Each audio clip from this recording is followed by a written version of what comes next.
بسم اللہ الرحمن الرحیم۔ السلام علیکم دوستو، خوش آمدید کہتے ہیں آپ کو اپنے یوٹیوب چینل پر۔ دوستو، ابہا ایئرپورٹ پر جمعرات سے رات کی پروازیں بحال کر دی گئی ہیں۔ سعودی عرب میں ابہا انٹرنیشنل ایئرپورٹ کے ڈائریکٹر جنرل احمد القحطانی نے کہا ہے کہ آئندہ جمعرات سے رات کے وقت پروازیں بحال ہو جائیں گی۔ اخبار 24 کے مطابق ابہا ایئرپورٹ سے کرونا وبا سے قبل ہر ہفتے 222 سے زیادہ پروازیں چل رہی تھیں۔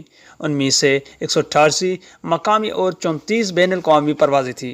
محکمہ شہری ہوا بازی نے اگست 2020 میں بیان میں کہا تھا کہ ابہا ایئرپورٹ کو انٹرنیشنل کا لائسنس مل گیا ہے، وہ ریجنل سے انٹرنیشنل ایئرپورٹ بن گیا ہے۔ دوستو، واضح رہے کہ ابہا شہر یمن سے ملحقہ سرحد کے قریب سعودی عرب کے جنوب مغربی سمت میں واقع ہے۔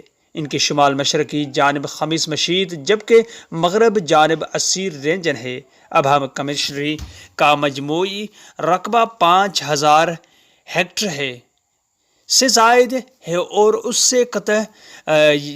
سے سطح سمندر سے 2000 میٹر کی بلندی پر واقع ہے۔ مشرقی اور شمالی سمت کے علاقہ باقی سمتوں میں بلند پہاڑی سلسلے ہیں۔ دوستو، سعودی عرب کے اسیر رینجن کی سرحد مغربی سمت سے یمن کے ساتھ ملتی ہے جبکہ جنوب مغرب سمت میں جازان رینجن واقع ہے۔ ان دونوں رینجنز میں سرحدی چوکی بھی قائم ہے جہاں سے لوگوں کی آمد رفت ہوتی ہے۔ ابہا کمشنری میں غیر ملکی کی بھی بڑی تعداد آباد ہے جو برسوں سے ابہا میں مقیم ہیں، جن میں پاکستانی بھی شامل ہیں۔ تو دوستو، ابہا ایئرپورٹ کو پھر سے کھولا جا رہا ہے جو کہ جمعرات سے سٹارٹ کی جائیں گے۔